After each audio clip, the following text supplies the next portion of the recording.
ஆண்டவராகிய இயேசு கிறிஸ்துவின் கிருபையும் சமாதானமும் உங்கள் அனைவரோடும் கூட என்றென்றைக்கும் இருப்பதாக. தலைப்பு: நான் உன்னை விட்டு விலகுவதும் இல்லை, உன்னை கைவிடுவதும் இல்லை. அன்றும் இன்றும் என்றும் மாறாதவர். அன்று எப்படி நியாயம் தீர்த்தாரோ அதே போல இன்றும் நியாயம் தீர்ப்பார். அன்று எப்படி கிருபையாய் இருந்தாரோ அப்படியே இன்றும் கிருபையாய் இருக்கிறார். அன்று அன்பு கூர்ந்தார், அதே போல அன்பு கூர்ந்தார் என்று சொன்னால் நமக்கு சந்தோஷமா இருக்கும். அதே போலதான் அவருடைய நியாய தீர்ப்பும் அன்று போலதான் இன்றும். ஏசாயா 5ஆம் அதிகாரம் 19ஆம் வசனம் முதல் 36ஆம் வசனம் வரை. இஸ்ரவேலர்கள் அநேகம் பாவம் செய்தார்கள், கர்த்தர் விரும்பியபடி அவர்கள் பரிசுத்தமாய் இருக்கவில்லை. கர்த்தர் அவர்கள் கசப்பான கனிகளாய் எனக்கு மாறி போனார்கள் என்று சொல்லும் அளவுக்கு அவர்கள் மிகவும் பாவமும் அக்கிரமும் பாவம் அநியாயம் செய்து வாழ்ந்தார்கள். அவர்கள் என்னென்னலாம் செய்தார்கள், அவர்களுடைய பாவத்தின் தன்மை என்ன என்று இங்கு வேதத்தில் சொல்லப்பட்டிருக்கிறது. அதை குறித்து தியானித்து வருகிறோம். இந்த செய்தியில் அதை ஆழமாய் சற்று கவனிப்போம். இதை நாம் தெரிந்து கொள்ளும் பொழுது உலக வரலாற்றில் அந்த காலத்தில் என்ன பாவங்கள் இருந்ததோ அதுதான் இன்றும் இருக்கிறது. மாற்றங்கள் என்பது பெரியதா எதுவும் கிடையாது. நாம் தெரிந்து கொள்வோம். பொல்லாத சாத்தான் அவன்தான் தீமையை மனிதனை செய்ய வைக்கிறான். தீமையான எண்ணங்களை மனிதனுக்குள் உருவாக்கி பாவம் செய்ய வைப்பது அவனுடைய செயல்தான். அவன் ஒருவன் தான் ஆதியிலிருந்து இன்று வரை இருக்கிறான். மனிதர்கள் புதிதாய் பிறக்கிறார்கள். ஆனால் பொல்லாத ஆவிகள் அதே ஆவிகள் தான். அன்று ஆதியாகம காலத்தில் இருந்ததுதான் இன்றும் இருக்கிறது. கடைசி காலத்தில் அது பாதாளத்தில் அடைக்கப்படுவதும் அதே ஆவிகள் தான். அதனால் பாவத்தின் தன்மை ஒரே மாதிரியாக தான் இருக்கிறது. அன்றிருந்த அதே பாவங்கள் தான் இன்றும் இருக்கிறது. அதை நாம் சற்று நிதானித்து ஒப்புக்கொள்ள வேண்டும். இதை ஆராய்ந்து பார்த்தால் மிக தெளிவாய் இருக்கும். வேத வசனங்கள் சொல்லுகிற காரியங்கள். பொல்லாத ஆவிகள் ஒன்றே, அவைகள் தன்மைகள் ஒன்றே. அந்த காலத்தில் இருந்ததும் இந்த காலத்தில் இருப்பதும் ஒன்றுதான், வேறு வேறு அல்ல. எல்லாம் ஒரே ஆவிகள் தான். அன்று நடந்த பாவங்கள் தான் இன்றும் பூமியில் நடக்கிறது. அன்று இருந்த தீமைகள் தான் இன்றும் இருக்கிறது. மாற்றங்கள் எதுவும் இல்லை என்பதை தயவு செய்து புரிந்து கொள்வோம். ஏதோ புதிதாய் எதுவும் தோன்றிவிடவில்லை. எல்லாம் பழையதுதான். பழைய பாவங்கள், பழைய அக்கிரமங்கள், பழைய மனிதனின் சுபாவங்கள், பொல்லாத ஆவிகளின் பேச்சை கேட்பது, கர்த்தருக்கு கீழ்ப்படியாமல் இருப்பது, சுகபோகமாய் வாழ்வது, சுயநலம், பெருமை, இச்சை போன்ற காரியங்கள். அதனால் தயவு செய்து இதை ஒப்புக்கொண்டு இந்த காரியங்களை நாம் அலசி ஆராய்ந்து பார்க்கும் பொழுது, ஏசாயா தீர்க்கதரிசியின் காலத்தில் சுமார் கிமு 700 ஆண்டுகளில் நடந்த சம்பவங்களை ஐயா எழுதி கொடுத்திருக்கிறார். கர்த்தர் பேசின வார்த்தைகள். அதே ஆவிகளின் தன்மை, அதே பொல்லாப்பின் தன்மை தான் இன்றும் பூமியில் இருக்கிறது. இதை நாம் படித்து தெரிந்து கொள்ளும் போது இன்றைய நம்முடைய வாழ்க்கையை நாம் எப்படி கடைபிடித்து நடக்க வேண்டும், எந்த காரியங்களை எப்படி கையாள வேண்டும் என்கிற அருமையான ஆலோசனைகளை நம்மால் பெற்றுக்கொள்ள முடியும். அதனால் இது எல்லா காலத்திற்கும் பொருந்தக்கூடியது மட்டுமல்ல, எல்லா காலத்திற்காகவும் கொடுக்கப்பட்டிருக்கிறது. முக்கியமாக இந்த கடைசி காலத்திற்காக கர்த்தருடைய வார்த்தைகள் நமக்கு கொடுக்கப்பட்டிருக்கிறது. இந்த கடைசி காலத்தில் தான் ஒவ்வொரு மனிதனிடத்திலும் வேதாகமம் கைக்கு வந்திருக்கிறது. முற்காலத்தில் அப்படி இல்லை. அதனால் இதை நன்றாக நாம் பயன்படுத்தி கொண்டு கர்த்தருடைய வசனத்தை அறிந்து கொண்டு பொல்லாப்பை, தீமையை எதிர்த்து எப்படி நிற்பது என்பதை கற்றுக்கொள்வோம். முதலில் பாவம் என்ன, அதன் தன்மை என்ன, எது பாவம், எப்படி செய்யக்கூடாது, எப்படி பேசக்கூடாது என்பதை இந்த வேத பகுதிகள் நமக்கு கற்றுத் தருகிறது. ஒரு மனிதன் பொய் பேசுகிறான், திருடுகிறான், இச்சையாய் நடக்கிறான்.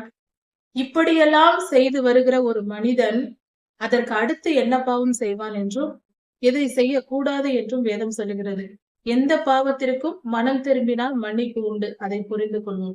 கர்த்தர் சொல்லுகிறார், ஒரு மனிதன் அக்கிரமமாய் இருக்கிறான், பாவம் செய்கிறான், அக்கிரமக்காரன், மிகவும் அக்கிரமக்காரனா இருக்கிறான். அதனுடைய உயர்ந்தபட்ச அக்கிரமத்தின் தன்மை, பாவத்தின் தன்மை எப்படி இருக்குமாம்? அந்த மனிதர்கள் பேசுகிறார்களாம். எப்படி? தீமையை நன்மை என்றும் நன்மையை தீமை என்றும் பேசுவது. உச்சக்கட்ட பாவம் செய்கிற மனிதர்களை பார்த்தால் அவர்கள் அப்படித்தான் பேசுவார்கள். இருளை வெளிச்சமாகவும் வெளிச்சத்தை இருளாகவும் பாவிப்பார்கள். கசப்பை தித்திப்பு என்றும் தித்திப்பை கசப்பு என்றும் சொல்லுவார்கள்.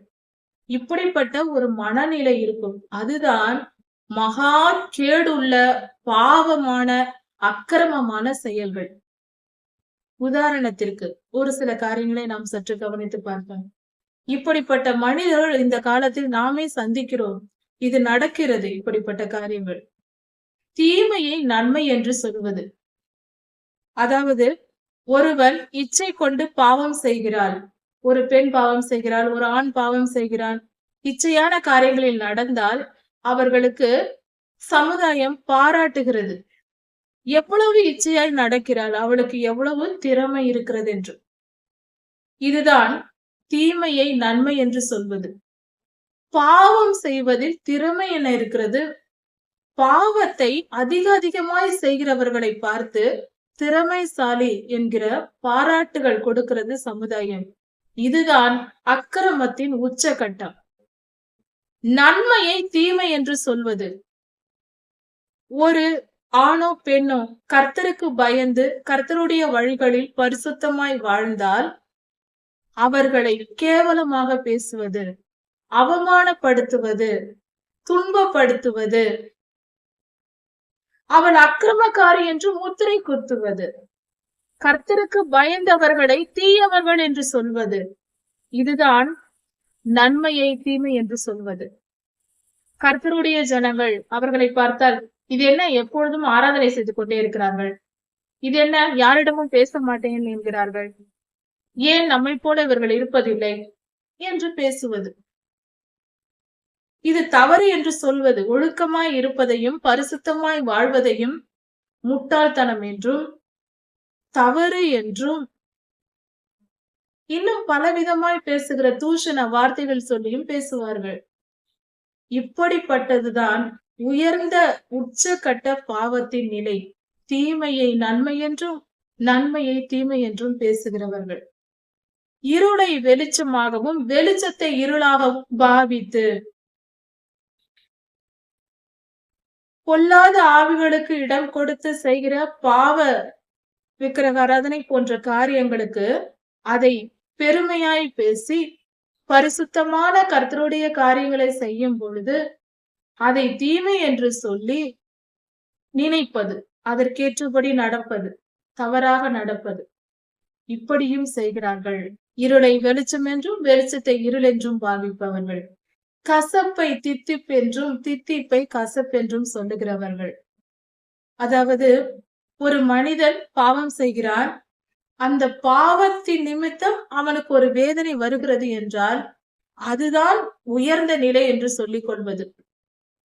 அதாவது ஒரு மனிதன் பொருளாசையினால் மிகப்பெரிய பாவங்களை செய்து கொண்டே இருக்கிறான், அக்கிரமம் செய்கிறான், அதனால் அவனுக்கு மிகப்பெரிய நஷ்டம் ஏற்படுகிறது என்றால் அந்த நஷ்டத்தையும் பெருமையாய் சொல்லிக் கொள்வான்.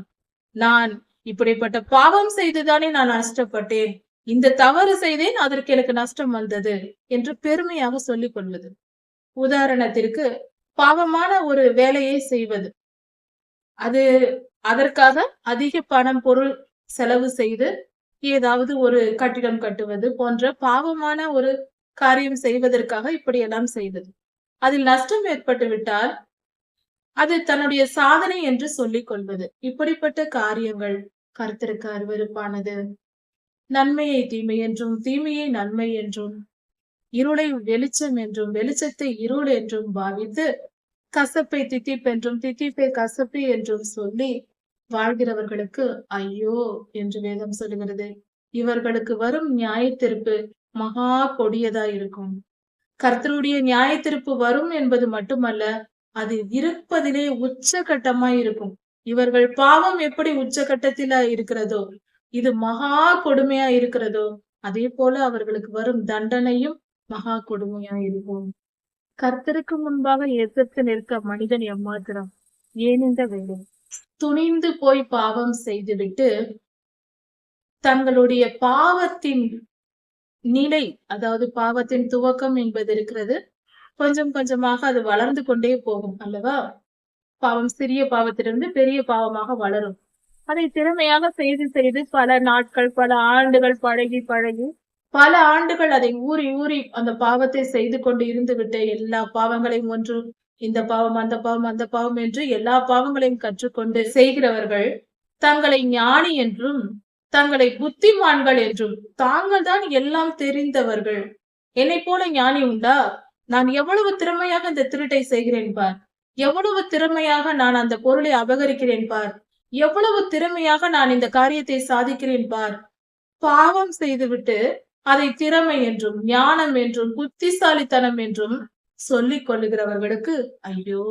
என்று சொல்லி தங்கள் எண்ணத்திற்கு அவர்கள் புத்திமான்களா இருக்கிறார்கள். அவர்களுக்கு அவர்கள் புத்திமான்கள், ஞானிகள். நான் எவ்வளவு அழகாக சாதிக்கிறேன், எவ்வளவு பெரிய காரியங்களை நான் செய்து விட்டேன் என்று நினைப்பார்களாம் தங்கள் இருதயத்தில். இது எப்படி இருக்கிறது? அவர்கள் அடி முட்டாள்தனமாய் செயல்படுகிறார்கள். தங்கள் ஆத்துமாவுக்கு கேடு வரவழைத்துக் கொண்டு எதை சாதித்தால் சாதிக்கிறேன் என்ற பெயரில் உலக காரியங்களை பெற்றுக்கொண்டு தங்கள் ஆத்துமாவை படுகொழிக்குள் தள்ளுகிற எப்படிப்பட்ட முட்டாள்தனம் இது! ஆனால் அவர்கள் எண்ணத்தில் அவர்கள் புத்திமான்கள், ஞானிகள். இப்படி செய்கிறவர்களுக்கு ஐயோ என்று வேதம் சொல்லுகிறது. பாவம் செய்து கொண்டு அதை நான் திறமையாய் செய்தேன், திறமையாய் மறைத்தேன், திறமையாய் நான் ஞானி, என்னைப் போல புத்திசாலி உண்டா என்று சொல்லுகிறவர்களுக்கு ஐயோ! அவர்களுக்கு வரும் முடிவை நம்மால் கண்களாலும் பார்க்க முடியாது. சாராயத்தை குடிப்பதற்கு வீரரும், கலந்து வைக்க பராக்கிரமசாலிகளுமாய் இருக்கிறார்கள். அதாவது சாராயம் குடிப்பதில் பெருமை அவர்களுக்கு. நான் எவ்வளவு குடிக்கிறேன் பார், எவ்வளவு திறமையாய் குடிக்கிறேன் பார் என்று பெருமை பாராட்டுகிறவர்கள். அது அவர்கள் வீரர்களாம், அதிகமாய் குடிக்கிறார்களாம், அதனால் பெரிய வீரர்கள். ஆமாம், குடிப்பதில் மிகப்பெரிய பாராட்டு தர வேண்டிய காரியம் அல்லவா? மிகப்பெரிய சாதனை மதுபானம் குடிப்பது, கெட்டறிந்து போவது. அதற்காக அவர்கள் தங்களை தாங்களே பாராட்டிக் கொள்கிறார்கள்.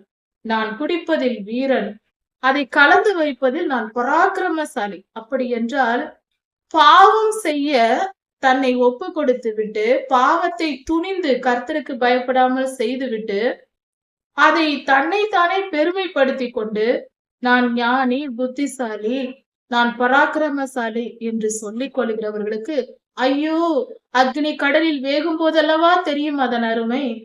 பரிதானத்திற்காக, அப்படி என்றால் லஞ்சம் வாங்குவதற்காக, லஞ்சம் வாங்கிக் கொண்டு குற்றவாளியை நீதிமானாக தீர்க்கிறவர்கள், நீதிமானுக்கு விரோதமாக நியாயத்தை புரட்டுகிறவர்கள், இப்படிப்பட்டவர்களுக்கு ஐயோ என்று சொல்லுகிறது. அதாவது ஒரு மனிதன் இருக்கிறான், அவன் நீதிமானாய் இருக்கிறான். இன்னொரு மனிதன் இருக்கிறான், அவன் குற்றம் செய்திருக்கிறான். இப்படிப்பட்ட இருவரும் ஒரு பிரச்சனையினால் இருவரும் சேர்ந்து, இருவருக்கும் சண்டை, பிரச்சனையினால் நியாயாதிபதியின் இடத்தில் வருகிறார்கள். அந்த மனிதன் ஒரு கலெக்டராக இருக்கலாம், ஒரு நீதிபதியாக இருக்கலாம், ஒரு தேசத்தின் ஒரு தலைவர். அவர் என்ன சொல்லுகிறார்?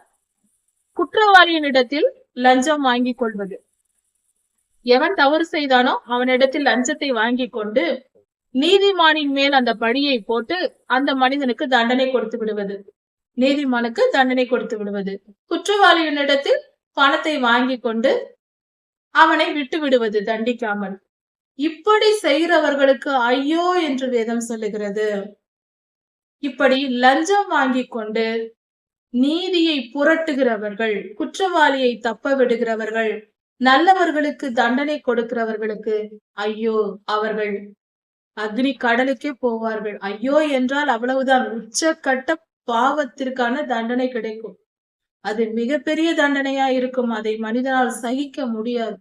அப்படிப்பட்ட தண்டனை வரும், நியாய தீர்ப்பு வரும் என்று வேதம் சொல்லுகிறது. இப்படிப்பட்டவர்களுக்கு எப்படிப்பட்ட தண்டனை வரும்? வேதம் சொல்லுகிறது, அக்கினி ஜுவாலை வைக்கோலை பட்சிப்பது போல. வைக்கோல் என்றால் நெல், கோதுமை போன்ற தானியங்கள், எந்த தானியங்களா இருந்தாலும் அறுவடை முடித்த பின்பு அதன் காய்ந்த செடிகள், அந்த காய்ந்த செடிகளை தான் வைக்கோல் என்று சொல்லுவோம். இந்த வைக்கோலை தீக்குச்சி எடுத்து பற்ற வைத்தால் பேப்பர் எரிவதை விட வேகமாக எரியும். பேப்பரை கொளுத்துவது போல என்று கூட உவமையாக நாம் புரிந்து கொள்ளலாம். ஒரு சாதாரண ஒரு வெள்ளை பேப்பரை எடுத்து நாம் தீக்குச்சியை கிழித்து வைத்தால் அது எவ்வளவு வேகமாக எரிந்து போகும். ஒரு நொடியில் எரிந்து போய்விடும். அது போல ஒரு சில நிமிடங்களில் பெரிய பேப்பர் கூட எரிந்து விடும். அதை விட வேகமாக வைக்கோல் பற்றி கொள்ளும், பேப்பரை விட வேகமாக. வேகமாக எரிந்து முடிந்துவிடும். அது போல அவர்களுடைய நிலை இருக்குமா? இப்படிப்பட்ட பாவம் செய்கிறவர்களின் நிலை அக்கினி ஜுவாலை வைக்கோலை எரிப்பது போலவும், மர இலைகள் அதிகமாய் கொட்டியிருக்கிற இடத்தில் அதையெல்லாம் குவித்து நாம் எரித்து கொளுத்தி விட்டால் அது சடசட என்று உடனே எரிந்து முடிந்துவிடும். சீக்கிரமாய் எரிந்துவிடும். அது போல, அதாவது பேப்பரை எரிப்பது போல என்றும் புரிந்து கொள்ளலாம். மிக வேகமாக எரிந்து சாம்பலாகும். அது போலவும் அவர்களுடைய வேர் வாடி அவர்களுடைய துளிர் தூசி போல பறந்து போகும். அவர்களுடைய வேர் வாடி என்று சொல்லும்போது அவர்களுடைய சந்ததி, அவர்களுடைய துளிர் என்று சொல்லும்போது அவர்களுடைய பிள்ளைகள் பறந்து போகும், எல்லாம் அழிந்து போகும் என்று பொருள். அது ஒட்டுமொத்த குடும்பமே அழிந்து போகும் என்று கூட புரிந்து கொள்ளலாம். அப்படிப்பட்ட நிலைதான் வரும். ஏன் அவர்களுக்கு அப்படி ஒரு நிலை வருகிறது?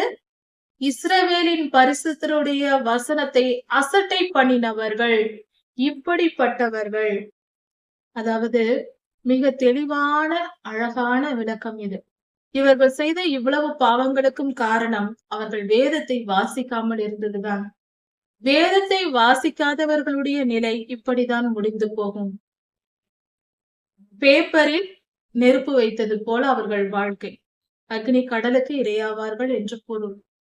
அவர்கள் செய்தது கர்த்தருடைய வசனத்தை ஏற்றுக்கொள்ளவில்லை.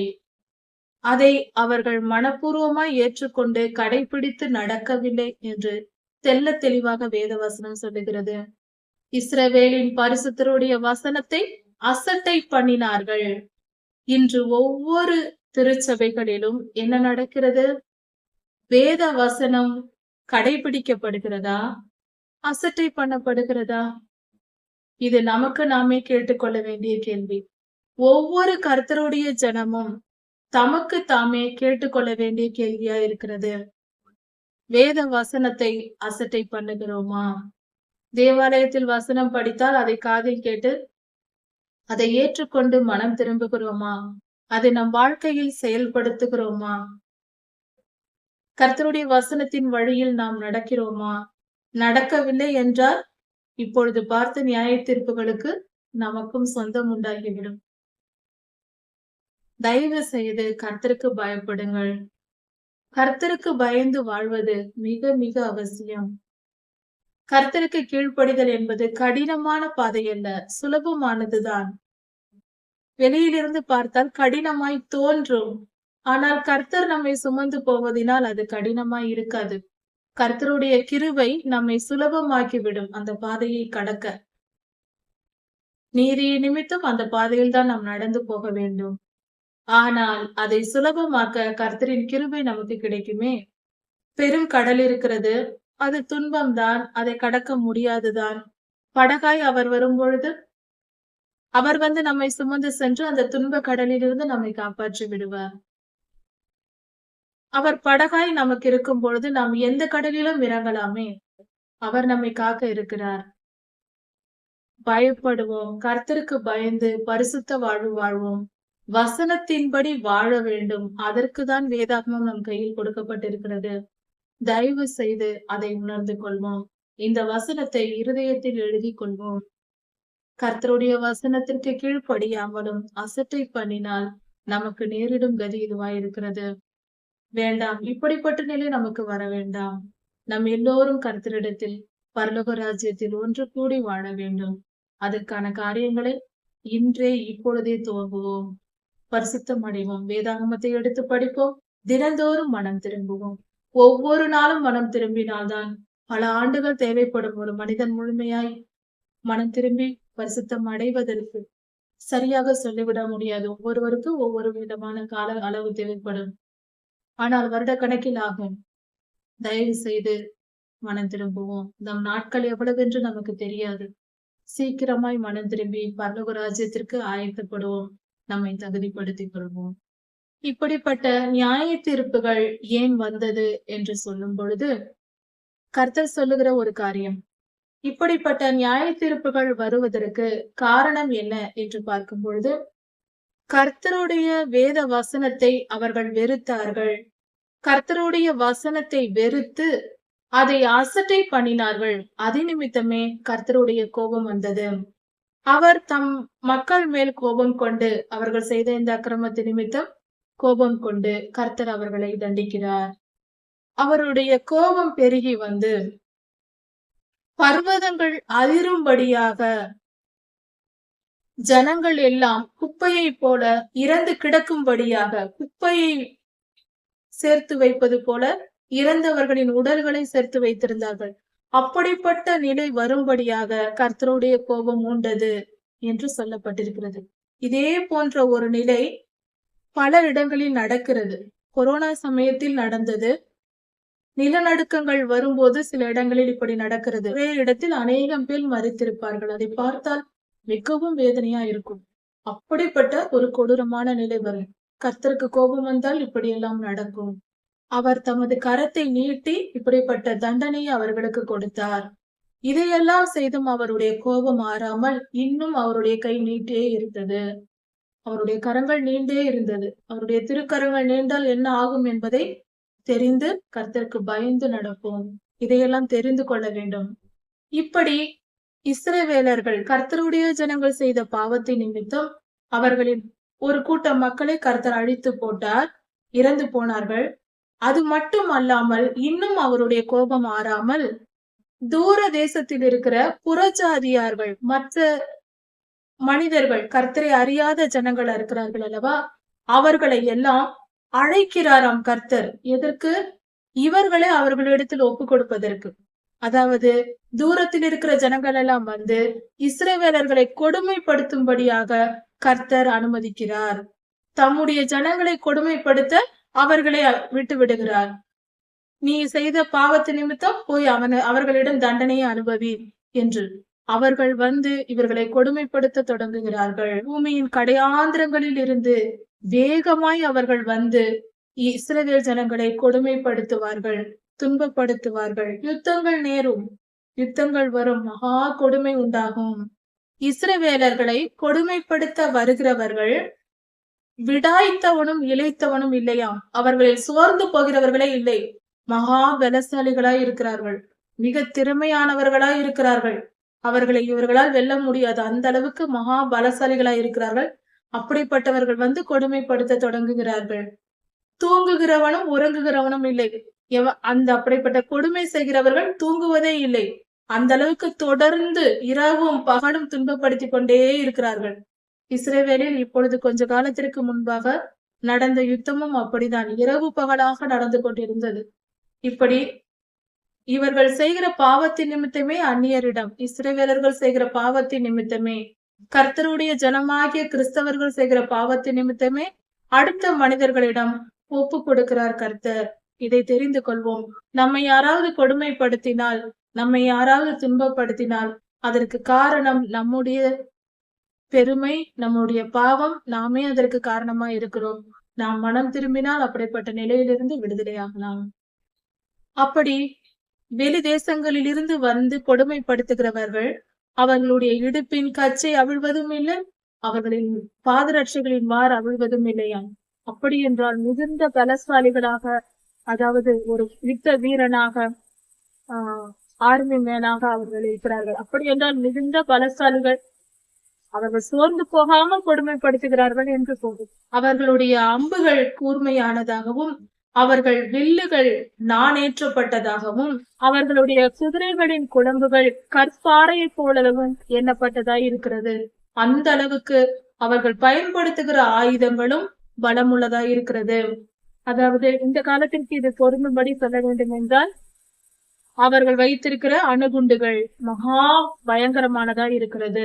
அவர்கள் பயன்படுத்துகிற ராக்கெட் லான்ச்சர்கள், யுத்தத்திற்கு பயன்படுத்துகிற கருவிகள், பொருட்கள் எல்லாம் மகா பயங்கரமானதா இருக்கிறது என்று பொருள். அவ்வளவு பலசாலிகளிடத்தில் கர்த்தர் தம்முடைய ஜனங்களை ஒப்புக் கொடுத்து விடுவாராம், இவர்கள் செய்த பாவத்தின் நிமித்தம். அவர்களுடைய உருளைகள் சுழல் காற்றுக்கு ஒத்தவைகளாய் இருக்கிறது. அதாவது வண்டி போகிறது என்றால் அதனுடைய சக்கரங்கள் சுழல் காற்றுக்கு ஒப்பாய் இருக்கிறதாம். சுழல் காற்று போல சுழன்று வருமா, அவ்வளவு வேகமானதா இருக்குமா. அப்படி என்றால் இன்று யுத்தம் என்றால் உலகத்தில் நடக்கிறது ராக்கெட் மூலமாக. அதாவது அந்த ராக்கெட்டின் வேகத்தை இங்கு சொல்லப்பட்டிருக்கிறது. மகா வேகமான ராக்கெட்டுகள் பயன்படுத்தப்படும் என்று. அதுதான் இது.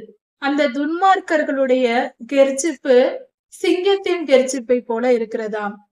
அவர்கள் பயங்கரமாய் கெர்ச்சிக்கிறார்கள். அவர்கள் யுத்தம் பண்ணுவது, கொடுமைப்படுத்துவது, அதாவது இஸ்ரவேல் தேசத்திற்கு விரோதமாய் பல தேசங்களில் இருந்து வந்து யுத்தம் செய்வார்கள். கொடுமைப்படுத்தப்படுவார்கள். அது மட்டுமல்ல, அவர்கள் பேசுவார்கள், கர்ஜிப்பார்கள். அவர்களுடைய கர்ஜிப் சிங்கத்தை போல இருக்குமாம். அவர்கள் பயங்கரமான காரியங்களை எதிர்த்து பேசுவார்களாம். துன்பப்படுத்தும்படி பேசுவார்களாம். கொடுமைப்படுத்தும்படி வார்த்தைகளால் பயங்கரமாய் செயல்படுவார்கள். கர்ஜிப்பார்கள். அதை வந்து காப்பாற்றுவதற்கு யாரும் இல்லாமல் இஸ்ரவேலர்களை பிடித்து கொண்டு போய்விடுவார்களாம். கடல் இறைவது போல இஸ்ரவேலருக்கு விரோதமாக புறஜாதியார் இறைவார்களாம். அந்த கொடுமைப்படுத்தும் தேசத்தார், அந்த அக்கிரமக்காரர்கள் வந்து மகா கொடுமையாய் சமுத்திரம் கடல் இறைச்சல் கொடுப்பது போல, கடலில் வரும் சத்தம் போல அவர்கள் மகா பயங்கரமாய் இறைவார்களாம். அப்பொழுது தேசத்தை பார்த்தால் அது இருண்டு போயிருக்குமாம். அதாவது அப்பொழுது தேசத்தை பார்த்தால் அது வியாகுலமும் அந்தகாரமுமாய் இருக்கும். வெளிச்சம் இல்லாமல், அதாவது நன்மை இல்லாமல் தீமையினால் மனிதர்கள் சோர்ந்து போயிருப்பார்கள். மிகவும் கொடுமையான காலங்களாய் அது இருக்கும். இப்படியாக நடக்கும் என்று வேதம் சொல்லுகிறது. அவர்கள் செய்த பாவம் என்ன? கர்த்தருடைய வசனத்தை வெறுத்தார்கள், வசனத்தை அசட்டை பண்ணினார்கள். 24ஆம் வசனத்தை கவனமாக பார்க்க வேண்டும். அவர்கள் செய்த பாவங்கள் எல்லாம் என்ன என்ன? அதன் உச்சகட்ட பாவமாக வசனத்தை வெறுத்து அசட்டை பண்ணியது. அதனால்தான் இத்தனை இச்சைகளுக்கும் ஒப்பு கொடுக்கப்பட்டு பாவங்கள் வந்தது. அதற்கு கர்த்தர் இப்படிப்பட்ட மகா கொடுமையான நியாய தீர்ப்புகளால் நியாயம் தீர்க்கிறார். இது இஸ்ரவேல் என்னும் ஒரு தேசத்திற்கு மட்டுமல்ல, உலகெங்கும் இருக்கிற ஒவ்வொரு கர்த்தருடைய பிள்ளைக்கும், கர்த்தருடைய ஜனத்திற்கும், இஸ்ரவேலர் என்று நாம் விசுவாசிக்கிற நம் ஒவ்வொருவருக்கும், ஆண்டவராகிய இயேசு கிறிஸ்துவை ஏற்றுக்கொண்டு வாழ்கிற நம் ஒவ்வொருவருக்கும் இந்த காரியங்கள் பொருந்தும். நாம் பாவம் செய்தால் இப்படிப்பட்ட நியாய தீர்ப்பை நாம் அனுபவிக்க வேண்டுகிறோம். அன்றும் இன்றும் என்றும் மாறாதவர். அன்று எப்படி நியாயம் தீர்த்தாரோ அதே போல இன்றும் நியாயம் தீர்ப்பார். அன்று எப்படி கிருபையாய் இருந்தாரோ அப்படியே இன்றும் கிருபையாய் இருக்கிறார். அன்று அன்பு கூர்ந்தார், அதே போல அன்பு கூர்ந்தார் என்று சொன்னால் நமக்கு சந்தோஷமாய் இருக்கும். அதே போலதான் அவருடைய நியாய தீர்ப்பும் அன்று போலதான் இன்று. புரிந்து கொள்வோம். நம்மை நாம் தாழ்த்துவோம். கர்த்தரிடத்தில் பாவங்களுக்கு மனம் திரும்பி ஒப்புக்கொண்டு மன்னிப்பு கேட்டு விடுதலை பெறுவோம். நம்மை தாழ்த்தினால் எந்த துன்பமும் என்றும் இல்லை. தாழ்மை நம்மை எல்லா தீமையிலிருந்தும் விடுதலையாக்கும். பெருமை எல்லாவற்றையும் நம்மை அழித்து போட்டுவிடும். தாழ்த்துவோம், நம் இருதயத்தை தாழ்த்துவோம். கர்த்தருடைய சன்னதியில் முகங்குப்புற விழுந்து நம் பாவங்களை அறிக்கையிட்டு மனம் திரும்புவோம். அப்பொழுது நமக்கு நன்மை கிடைக்கும். நித்தியத்தையும் சுதந்திரித்துக் கொள்ளலாம். அவருடைய அன்பு மகா பெரியது. அவர் நம்மை விட்டு விலகுவதும் இல்லை, நம்மை கைவிடுவதும் இல்லை. அவருக்கு பிரியமாய் நடப்போம். கர்த்தரின் அன்பு மேலானது. கர்த்தர் உங்களை ஆசீர்வதிப்பாராக. இதன் தொடர்ச்சியை அடுத்த செய்தியில் பார்க்கலாம். மாரநாதா.